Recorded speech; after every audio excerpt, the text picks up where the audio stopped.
So guys अभी हम पहुंच गए प्राचीन कोकण। थोड़ी मेरी एनर्जी लो लग रही होगी।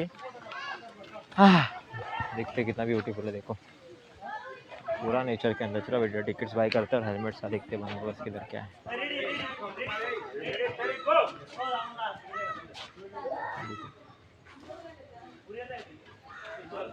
चलो टिकट से सीन करते फिर बात करते। तो अभी हम आ गए प्राचीन कोकण में। यहाँ पे पुराने ज़माने की बहुत सारी चीज़ें उन्होंने स्टैचू के रूप में प्रेजेंट की हुई है, तो देखने मिलेगा। तो देखते अभी गाइड का हमें प्रोवाइड किया जाता है। तब तक वी आर वेटिंग।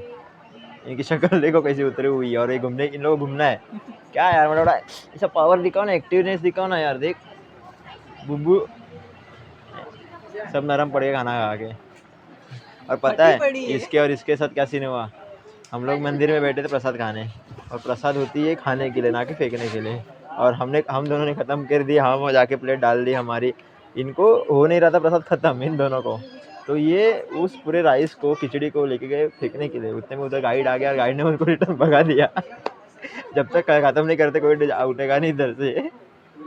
सबके सामने जो इन लोग का लॉल हुआ है ना, हम हंस के पागल हो गए। बट वहाँ पे मैं शूटिंग नहीं कर पाता क्योंकि ऑब्वियसली प्रसाद खा रहे थे, तो इतना मैंने वो रिकॉर्ड नहीं किया। तो हो रही है थोड़ी थोड़ी कॉमेडी चीज़ें हो रही है, बट थोड़ी थकान हो रही है क्योंकि रात भर नींद नहीं थी प्रॉपर इन लोग को। मैं थोड़ा सोया था, थोड़ी देर सोया मैं, क्योंकि मुझे पता था कि कल घूमना है, तो ब्रेन होना चाहिए।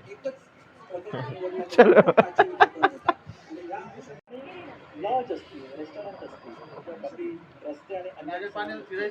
इधर है ना प्राचीन कोकण का इतिहास क्या है, उसका हेतु क्या है, उसका मोटिव क्या है, उसके ऊपर कुछ वीडियो बनाई है उन लोगों ने पॉडकास्ट टाइप, तो काइंड ऑफ। तो यहाँ पे वो चालू ही रहती है। वहाँ से आप बहुत कुछ सीख सकते हो अगर आपको मराठी लैंग्वेज आती है।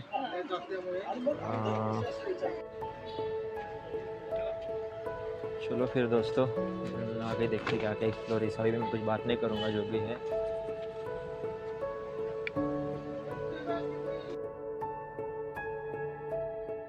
रिसर्च सेंटर ही आमची संस्था आहे आणि या ठिकाणी आम्ही पर्यटनातून रोजगार निर्मिती हा विषय घेऊन येथे काम करत आहोत। आपली संस्कृती ही निसर्गातून फुललेली आहे। पूर्वजांनी विविध वनस्पती व प्राणी यांना दैवत्व बहाल करून त्यांच्याविषयी कृतज्ञता व्यक्त केली आहे। पूर्वी प्रत्येक गावात राखीव जंगल असे, त्याला देवराई असे म्हणत। त्यातील वनस्पती व प्राणी यांची हत्या केल्यास ते पाप समजले जाईल। विविध धार्मिक ग्रंथांचा अभ्यास करून आम्ही ते एक नक्षत्र बाग तयार केली आहे। प्रत्येकाच्या जन्म नक्षत्रानुसार एक वृक्ष आराध्य वृक्ष म्हणून मानला जातो। त्याची पूजा अर्चा केल्यास त्या व्यक्तीला धन सौख्य आरोग्य प्राप्त होते। तुम्ही एक्झिट करताना बाहेर लावलेला बोर्ड वाचू शकता। ज्यांच्याकडे कॅमेरा तिकीट आहे त्यांनी फोटो काढत चला, एक्झिटचा रस्ता वेगळा आहे। कविता कवी माधव यांनी 100 वर्षापूर्वी लिहिली। चिपळूण येथे झालेल्या पहिल्या कोकण मराठी साहित्य संमेलनामध्ये या कवितेला कोकणची प्रातिनिधिक कविता म्हणून स्वीकारण्यात आली। या कवितेत कवीने कोकणच्या निसर्ग सौंदर्याचे सुंदर असे वर्णन केले आहे। हिरवे तळ कोकण, सह्याद्रीच्या तळी शोभते हिरवे तळ कोकण, राष्ट्रदेवीचे निसर्ग निर्मित केवळ नंदनवन। या कवितेत नंदनवन हा शब्द आला आहे। नंदनवन या शब्दाचा अर्थ स्वर्गातील इंद्राची बाग, ती जितकी सुंदर आहे तितकेच आपले कोकणही सुंदर आहे। ही गुहा काळाचे प्रतीक आहे। गुहेच्या अलीकडे आहे वर्तमान काळ, गुहेच्या पलीकडे आहे 500 वर्षापूर्वीचा भूतकाळ। इथून आपण पाहणार आहोत 500 वर्षापूर्वी कोकणी माणसे कशी राहत होती, त्यांची समाज रचना, ग्रामरचना, खाद्य संस्कृती, परंपरा कशा होत्या। गुहेतून येताना वाकून यायचे।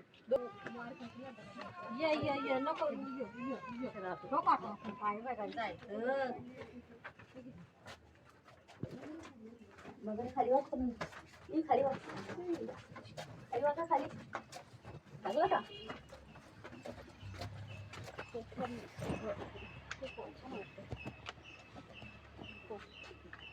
कोकमचे झाड आहे। कोकमच्या फळापासून कोकम आगळ किंवा कोकम सरबत तयार केले जाते। तसेच त्यांच्या बियांचे तेल काढून त्या तेलाचा वापर कैलास जीवनसारख्या क्रीममध्ये केला जातो.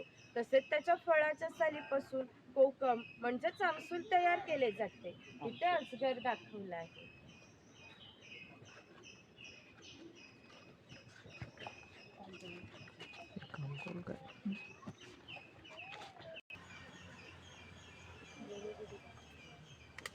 हे आहेत भगवान परशुराम. आपल्या पुराणात उल्लेख आला आहे की हजारो वर्षापूर्वी भगवान परशुराम होऊन गेले. त्यांनी संपूर्ण पृथ्वी जिंकून घेतली आणि जिंकून घेतलेली सर्व पृथ्वी त्यांनी दान केली. दान केलेली कोणतीही गोष्ट आपण स्वतःसाठी वापरत नाही, परंतु त्यांना राहण्यासाठी भूमी आवश्यक होती.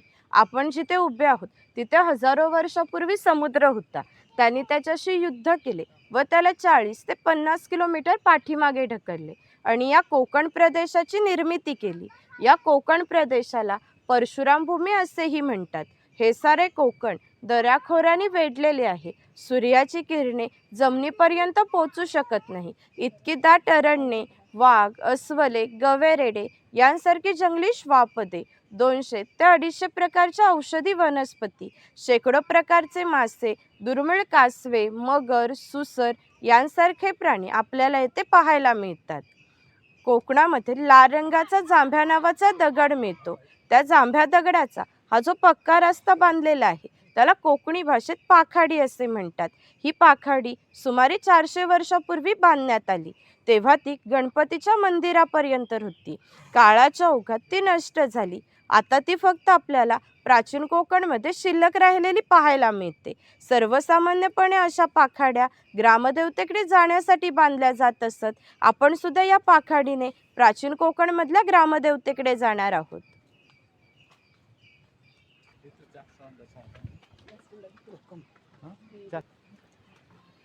हा वनवासी आहे. कोकणातील दुर्गम पर्वतामध्ये वनवासी लोक राहत असत. त्यामध्ये भिल्ल व कातकरी जातीचा समावेश होता. आम्ही येथे कातकरी समाज दाखवलाय.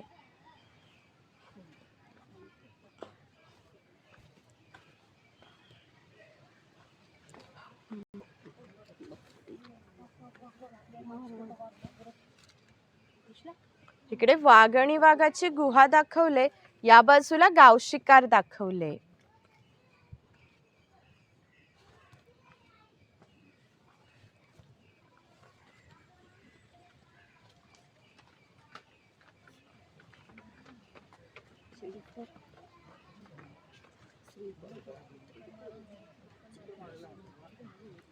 हे चिरफळाचे झाड आहे. चिरफळाची फळे ही जंतुनाशके असतात. शेतकरी धान्य साठवण्यासाठी त्याचा वापर करतो. तसेच गरम मसाल्यांसारख्या पदार्थांमध्ये त्याचा वापर केला जातो. तसेच माशाच्या करीमध्ये सुद्धा वापरले जातात.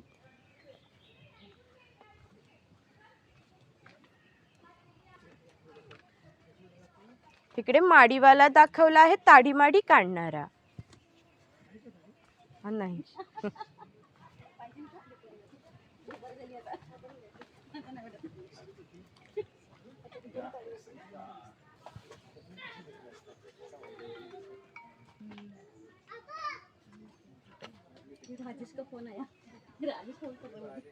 हे ग्रामदेवतेचं मंदिर आहे.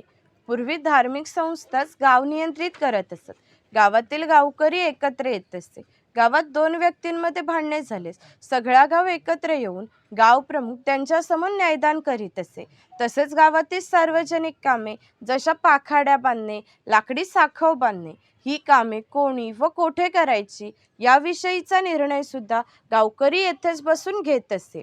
याचे वैशिष्ट्य म्हणजे जगभर अशी प्रथा आहे की प्रत्येक जाती धर्माचे लोक आपापल्या देवाकडे जातात व देवाचे दर्शन घेतात. आपण कोकणी माणसे सुद्धा वर्षभर देवळात जातो व देवाचे दर्शन घेतो. पण आपल्याकडे जेव्हा शिमग्याचा सण येतो तेव्हा हा देव पालखीमध्ये बसून तो प्रत्येकाच्या घरोघरी नेला जातो. म्हणजे कोकणी माणूस आणि देव याचे नाते इतक्या जवळचे आहे की आपले एकमेकाकडे येणे जाणे असते. या देवीचं नाव वाघजाई आहे. हे नाव आम्ही जाणीवपूर्वक ठेवलं आहे.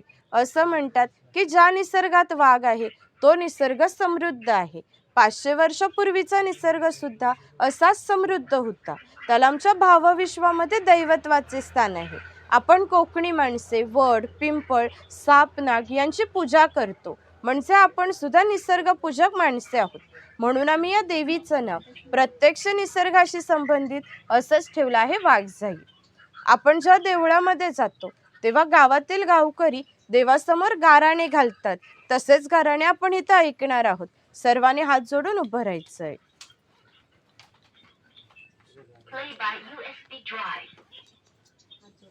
सर्वांनी होय देवा महाराजा म्हणायचंय.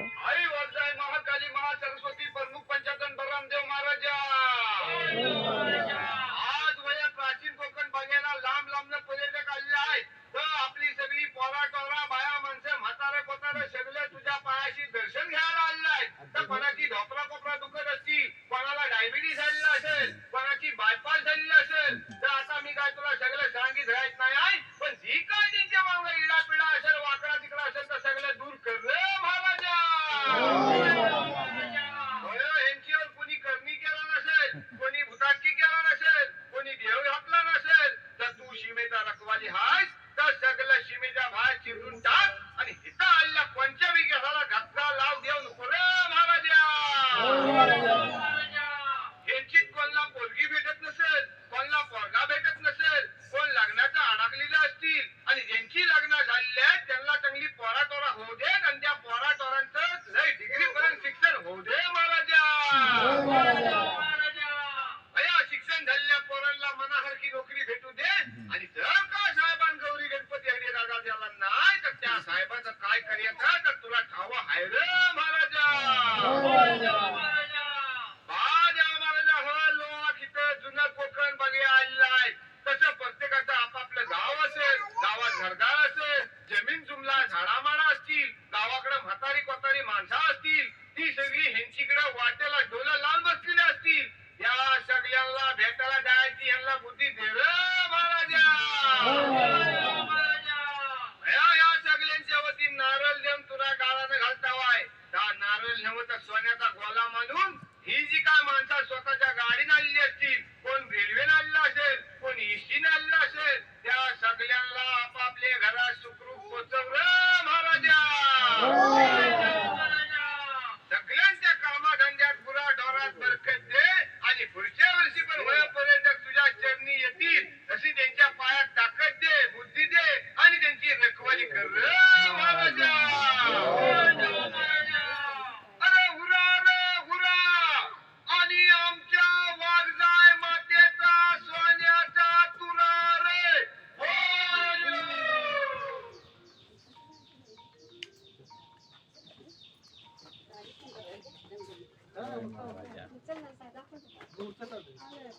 इथे काही पारंपरिक वाद्य आहेत.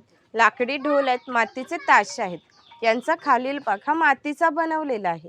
हे ताशे 110 वर्षापूर्वीचे जुने आहेत. वाजवणारे जर कसबी असतील तर यांचा आवाज 2 ते 3 किलोमीटर पर्यंत सहज जात असे. याचा वापर संदेशवहन किंवा धार्मिक कार्यासाठी केला जातो. तसेच सनई, चौघडा, तुणतुणा इत्यादी वाद्य आहेत.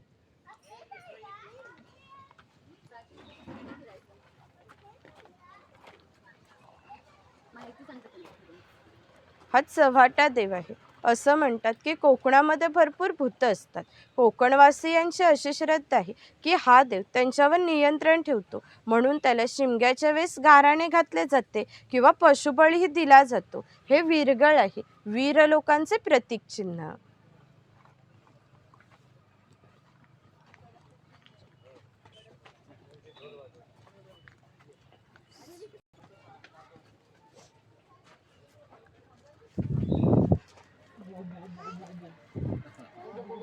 इथे कडक लक्ष्मी दाखवले. जे पोतराज लोक स्वतःला चापकाने फटके मारून घेतात त्यांना कडक लक्ष्मी म्हणतात.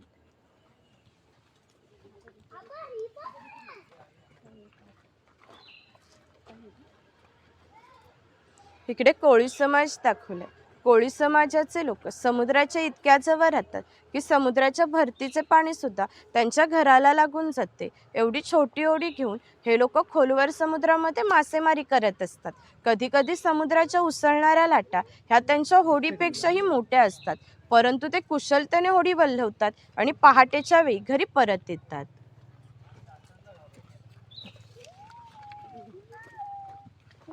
इकडे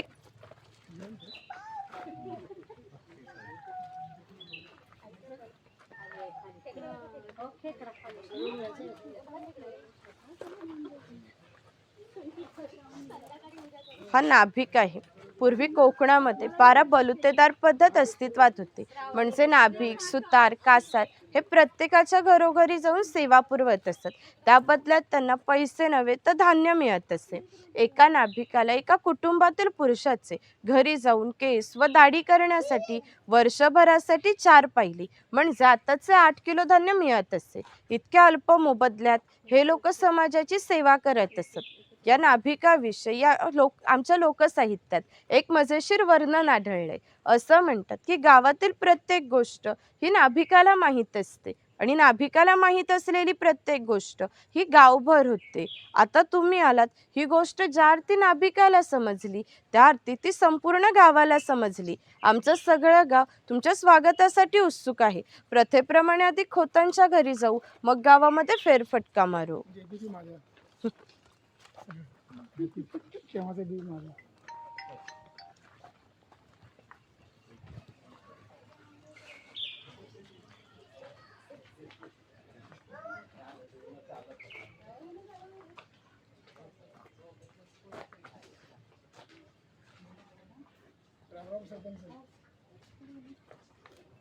हे खोत आहेत. राजाच्या गावातील थेट प्रतिनिधी म्हणजे खोत.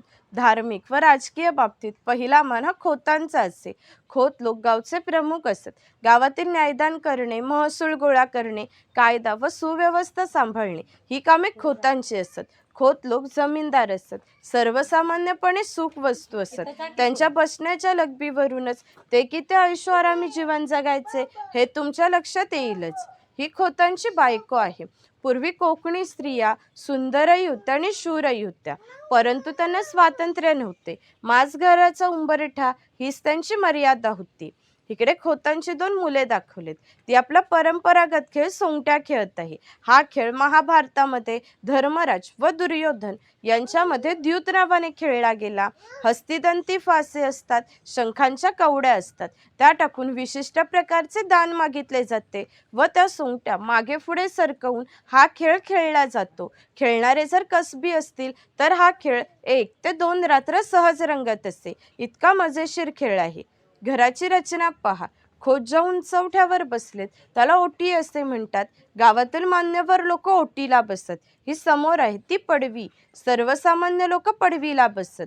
खोतांच्या उजव्या बाजूला हे देवघर, डाव्या बाजूला स्वयंपाकघर, मागे आहे माझघर म्हणजेच पूर्वीची बेडरूम. छपराची रचना पहा.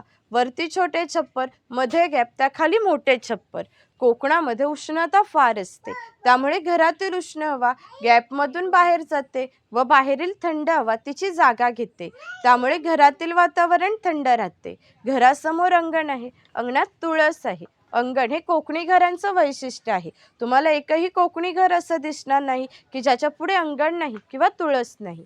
इकडे आडकित्त्यांचे प्रकार लावलेत. सुपारी फोडतो ना त्याचे.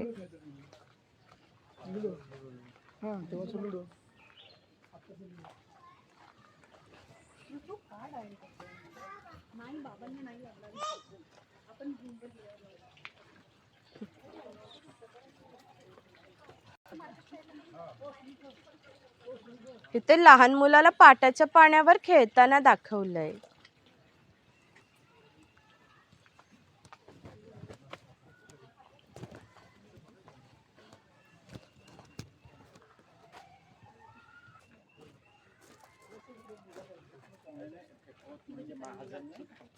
खोत महाजन सारखं.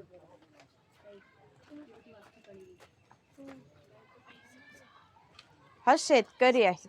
याचं गवताचं घर आणि याच्या अपुऱ्या कपड्यावर जाऊ नका. आमच्या गावातील महत्त्वाचा उत्पादक घटक होता.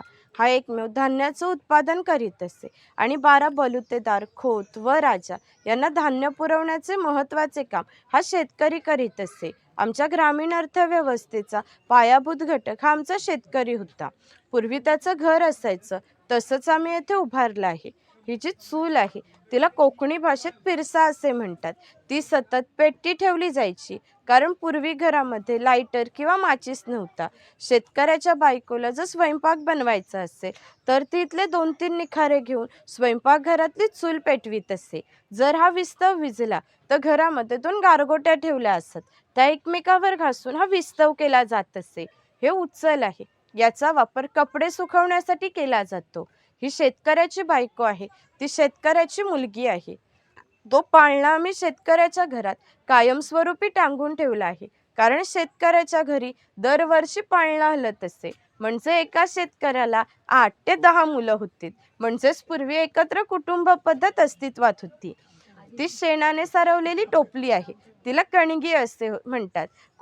शेतकरी धान्य साठवण्यासाठी त्याचा वापर करतो. कोकणातील शेतकरी भात, नाचणी, हरीकवरी इत्यादी धान्य पिकवीत असे. ती यामध्ये साठवून त्यावर चिरफळाची फळे पसरवून ते झाकण लावून बाहेरून शेणामातीने लिंपून घेत असे.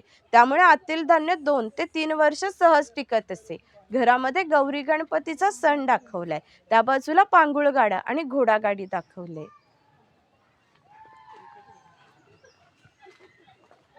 कुंभार आहे. गावातील मातीशी संबंधित कामे हा कुंभार करीत असे. गणपतीचे दिवस आले की लाल मातीचे गणपती तयार करणे, उन्हाळा आला की मातीची मडकी तयार करणे, दिवाळीचे दिवस आले की पणत्या तयार करून त्या प्रत्येकाच्या घरोघरी पोचवण्याचे काम हा कुंभार करीत असे. गावात कोणाचे घर बांधायचे असेल तर तो त्याच्या घरी जाऊन कौले तयार करून देत असे. हे जे सफेद रंगाचे मडके आहे ते माडी काढण्याचे मडके आहे. कोकणामध्ये नारळाची झाडे मोठ्या प्रमाणात आहे. त्याला नारळ येण्याआधी पो येते, तिला आडवा काप दिला जातो. बाजूने विशिष्ट प्रकारचा झाडपाला लावला जातो. तो झाडपाला आतील माडी शोषून घेतो आणि थेंब थेंब गळणारी माडी हे मडके वरचे वर लावून त्यामध्ये साठवली जाते. काळाच्या ओघात 12 बलुतेदारांचे व्यवसाय नष्ट झाले, परंतु माडी काढण्याचा व्यवसाय अजूनही व्यवस्थित चालू आहे. हा महत्त्वाचा घटक होता. गावातील महिलांना लागणारे दागिने व विविध देवतांना लागणारे दागिने हा सोनार बनवून देत असे. याच्या या अप्रतिम कलाकुसरीमुळे त्याच्या दागिन्यांना जगभर मागणी होती. शिमगा, नवरात्र व अन्य वेळी ग्रामदेवतेला दागिने घालण्याचा मान हा सोनाराचा असे.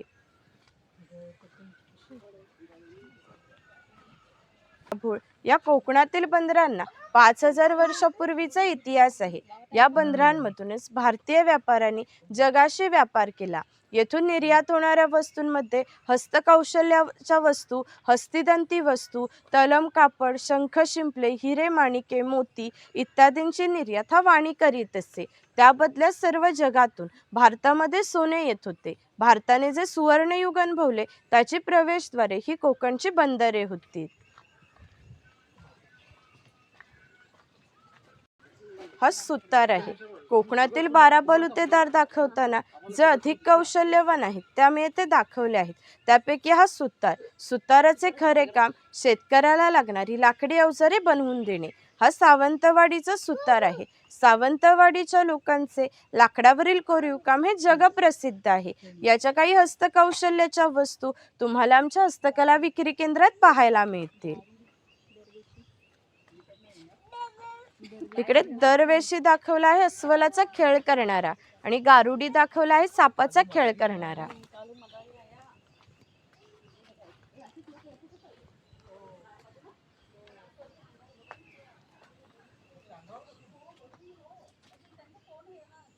प्लास्टिकचा आहे. फायबर.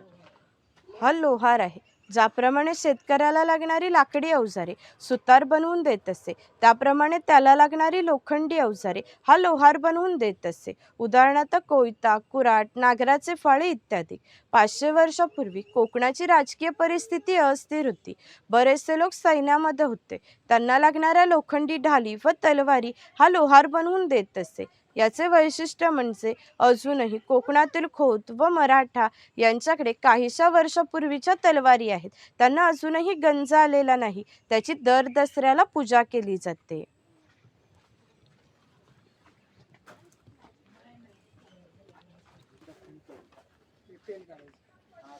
हा तेली आहे. पूर्वी कोकणी माणसे आपल्या जेवणात खोबरेल तेलाचा वापर मोठ्या प्रमाणात करत असत. शेतकरी आपल्या बागेतील खोबरे स्वतः तेलाकडे नेत असे व तेली त्याच्या देखत तेल पाडून देत असे. हा तेलाचा घाणा आहे. याला खुंटा असे म्हणतात. यामध्ये सुके खोबरे घातले जाते. हे जे उभे लाकूड आहे त्याला कोकणी भाषेत लाट असे म्हणतात. ही लाट या आडव्या लाकडाला अशा तऱ्हेने बांधली जाते की जेणेकरून ही लाट उभी राहते. जोखडाला बैल बांधला जातो. या आडव्या लाकडावर दगड ठेवून स्वतः तेली त्यावर बसतो. हे सर्व वजन घेऊन बैल गोल फिरवला जातो. त्यामुळे आतील खोबरे रगडून तेल निघते. हे तेल भरून काढायचे असेल तर प्रथम जोखडाचा बैल सोडायचा. जोखड बाजूला केले जाते. आडवे लाकूड बाजूला करून लाट बाजूला केली जाते व आतील तेल भरून काढले जाते. पुन्हा नवीन तेल पाडायचे असेल तर पुन्हा सर्व क्रमवार जोडून नवीन तेल पाडले जाते. म्हणजेच पूर्वी तेलाला पसा ते 1.5 पसा तेल काढण्यासाठी 1 ते 1.5 तास मेहनत घ्यावी लागत असे. यावरून आपल्या लक्षात येईल की पूर्वीचे जीवन किती कष्टमय होते.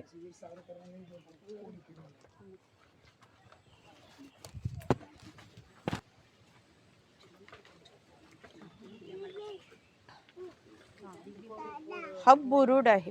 पूर्वी प्रत्येक व्यवसाय हा जातीनिहाय होत असे. व्यवसाय निवडीचे स्वातंत्र्य नव्हते.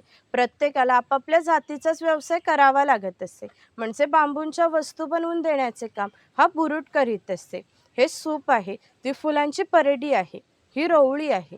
हिचा वापर धान्य धुण्यासाठी किंवा आजही धार्मिक कार्यात केला जातो. जेव्हा आपल्याकडे शुभ कार्य असते तेव्हा आपल्या घरातील कुमारिका किंवा सौभाग्यवती स्त्रिया ह्या रोवळीमध्ये दिवा लावून त्या हातात घेऊन उभ्या असतात. जर शुभ कार्य पार पडेपर्यंत हा दिवा विझला तर ते कार्य अशुभ मानले जाते. अजूनही आमच्या चाकरमान्यांचे मुंबईला जर लग्न असेल तर ही रोवळी गावावरून मुंबईला पाठवली जाते. मुंबईला सर्व काही मिळते पण ही रोवळी मिळत नाही. हे स्वयंपाकघर आहे. पूर्वी प्रत्येक समाजाची स्वतंत्र अशी खाद्य संस्कृती होती. कोणत्याही 2 समाजाची खाद्य संस्कृती समान नव्हती. म्हणजे कोकणी माणसाची चविष्ट अशी खाद्य संस्कृती आहे. आम्ही कोकणी माणसे आमच्या जेवणात भात व मासे मोठ्या प्रमाणात खातो. कोकणात आल्यावर माशाची आमटी, उकडीचे मोदक व भाजणीचे वडे न खाणे म्हणजे कोकण अनुभवल्यासारखेच आहे. पूर्वी घरांमध्ये दगड मातीच्या वस्तू असत. हे जे जातणीसारखे दिसते त्याला घिरट असे म्हणतात. जातणीमध्ये धान्य दळून निघते. घिरटामध्ये भात घातला जातो. अख्खा तांदूळ बाहेर येतो व कोंडा बाजूला होतो. हे शेवयाचे लाकडी यंत्र आहे. ते लोखंडी यंत्र आहे. तो शेवयाचा लाकडी पाट आहे. हे मोदक पात्र आहे. म्हणजेच पूर्वीचा कोकणी कुकर. यामध्ये खाली पाणी ठेवले जाते. या चाळणीवर केळीचे पान ठेवून त्यावर मोदक ठेवले जातात. हे झाकण लावून मोदक पात्र चुलीवर ठेवले जाते. त्यामुळे आतील मोदक शिजून निघतात. हे पुरण यंत्र आहे. यामध्ये शिजलेली डाळ घातली जाते. हे दोन्ही साईडचे रॉड उलट सुलट फिरवले जातात. त्यामुळे आतील डाळ वाटून निघते. ती वाटलेली डाळ इथे खाली पडते. त्याच्या गोड पुरणपोळ्या बनवल्या जातात. ती चहाची किटली आहे आणि वरती टिफिन बॉक्स आहे. वरती पाण्याचा तांब्या आहे. खाली 3 डबे आहेत. बाजूला 2 चमचे आहेत आणि तो लॉक केलेला आहे. इथे काही लाकडी चमच्यांचे प्रकार लावलेत. इथे दगडी उखळ आहे आणि लाकडी मुसळ आहे. यामध्ये पूर्वी भाताचे पोहे काढले जात असत. आपल्याकडे जो भात असतो तो रात्री भिजत घालून त्यामध्ये सकाळी पाणी काढून तो पोह्याच्या खापरावर भाजला जातो व या दगडी उखळीमध्ये मुसळीच्या साहाय्याने तो काढला जातो. यापासून पोहे होतात. यावरून आपल्या लक्षात येईल की पूर्वीचे जीवन किती कष्टमय होते आणि हजारो वर्षे ते याच पद्धतीने जगले गेले.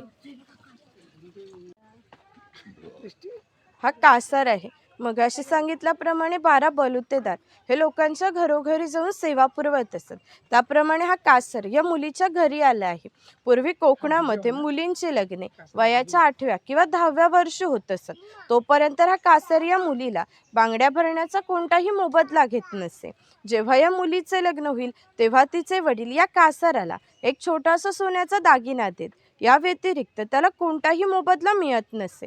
म्हणजेच हा कासार या मुलीला 8 ते 10 वर्ष मोफत बांगड्या भरत होता. म्हणजेच पूर्वीची समाजरचना ही एकमेकाच्या विश्वासावर आधारलेली होती. थोडक्यात 12 बलुतेदार हे आपले काम करताना कोणताही नफा तोटा विचारात घेता केवळ कर्तव्य म्हणून आपले काम करीत असत.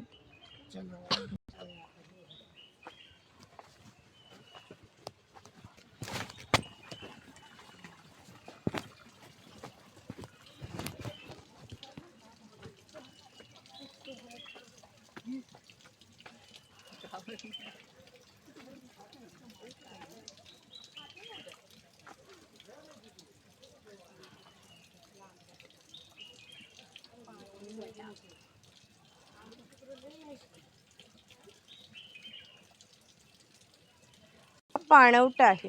पूर्वी प्रत्येक गावामध्ये भरपूर मोठे जंगल होते, त्यामुळे गावात पाणीही मोठ्या प्रमाणावर उपलब्ध होते. गावात ज्या ठिकाणी उंचावर बारमाही पाणी असते तेथे धरण बांधून प्रत्येकाच्या घरोघरी पाणी पाटाच्या साहाय्याने नेले जात असे. या पाण्यावर आमच्या नारळी पोफळीच्या बागा व उन्हाळी भातशेती होत असे. उन्हाळी भातशेतीसाठी पाणी मोठ्या प्रमाणावर लागत असे, तेवढे पाणी प्रत्येक गावात उपलब्ध होते. ग्रामदेवतेनंतर पाणवठा हे एकमेव ठिकाण आहे जिथे सर्व गाव एकत्र येत असते. लहान मुले अंघोळीसाठी व मासेमारीसाठी येत, स्त्रिया पाणी भरण्यासाठी व कपडे धुण्यासाठी येत, गुराख्यांसारखे व्यावसायिक गुरांना पाणी पाजण्यासाठी या ठिकाणी येत असत. थोडक्यात आमच्या ग्रामीण जीवनाचे मध्यवर्ती केंद्र हा पाणवठा होय. वरती खवल्या मांजर दाखवलंय.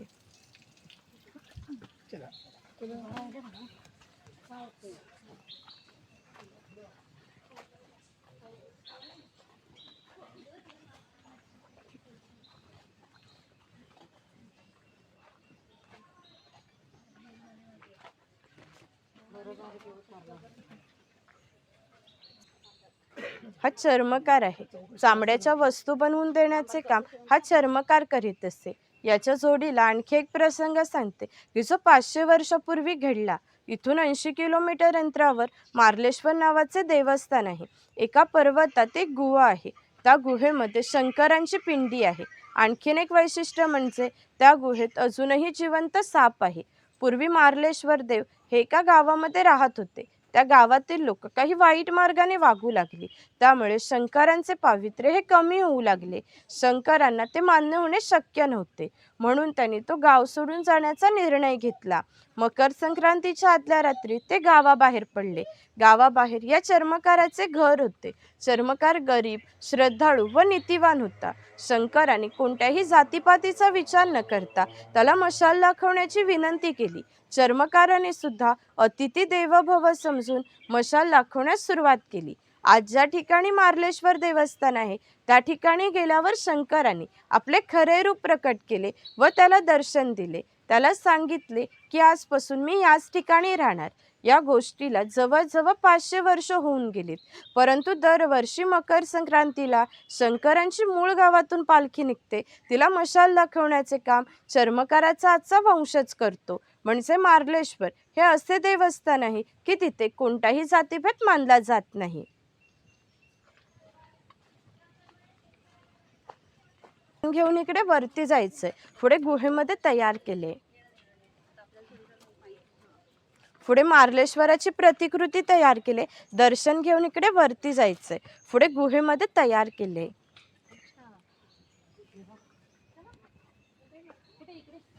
पुढे दर्शन घेऊन इकडे वरती यायचंय.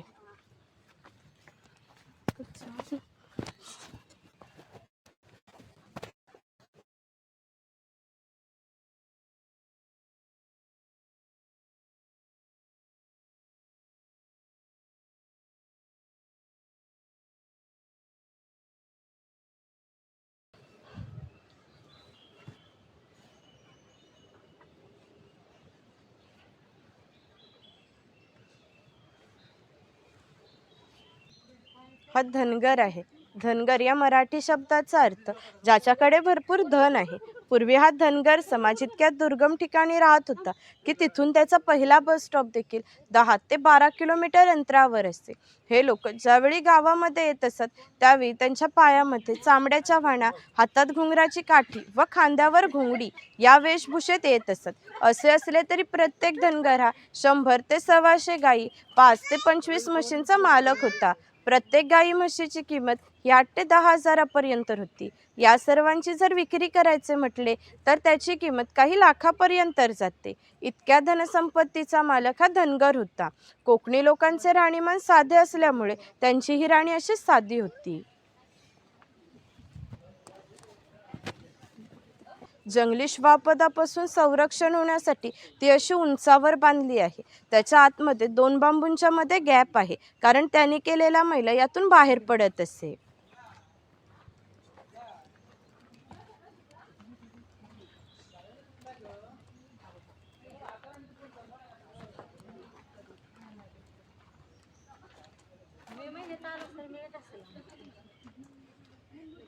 कोण आहे?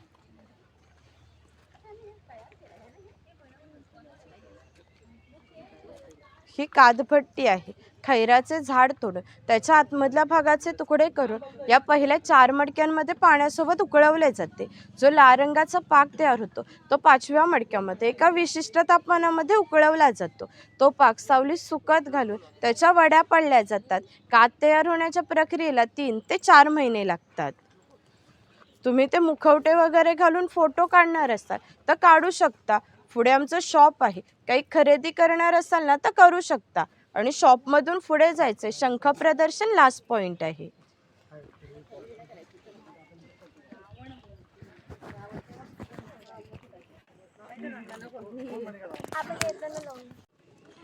तो दोस्तों ये था हमारे ओल्ड कोकन की सब स्टोरी, कैसे क्या क्या होता था, कैसे क्या क्या करता था. और बाकी एक लास्ट में था जो फिश और जो स्नेल्स होते उनके कुछ हिस्ट्रीज बताई, पर वो शूटिंग के लिए अलाउड नहीं था तो वो शूटिंग नहीं कर पाया. तो ये वीडियो अलग से जाने वाला है एंड ये ब्लॉग में नहीं रहेगा, तो उसको तुमने देखा ही होगा भाई पूरा ये वीडियो. तो अभी ये ख़त्म हो गया फाइनली. तो ये वीडियो यही तक था. चलो बाय बाय.